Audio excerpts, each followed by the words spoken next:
జనవరి 26న రాష్ట్రపతితో ఈ విద్యార్థులకు విందు. ఈ విద్యార్థులు ఛత్తీస్గఢ్లో రోబో సృష్టికర్తలు. ఛత్తీస్గఢ్ విద్యార్థినులు మ్యాన్హోల్స్, మురుగు కాలవల లోపలికి వెళ్లి శుభ్రం చేసి తనిఖీ చేసే రోబోను అభివృద్ధి చేశారు. దుర్గ్ జిల్లాలోని వైశాలీనగర్ ప్రభుత్వ బాలికల పాఠశాలలో వీరు చదువుతున్నారు. వీరిలో కవితా సాహు తండ్రి డ్రైవర్ కాగా, అంజలి చౌహాన్ తండ్రి పారిశుద్ధ్య కార్మికుడు.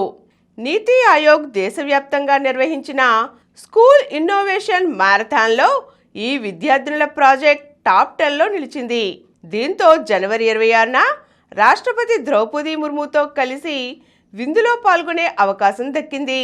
తాము రూపొందించిన రోబో పైపు విషపూరిత వాయువులు ఉన్న ప్రాంతాల్లో పనిచేస్తుందని, ఇరుకైన ప్రదేశాలను కూడా తనిఖీ చేసి శుభ్రపరుస్తుందని ఈ విద్యార్థినులు తెలిపారు.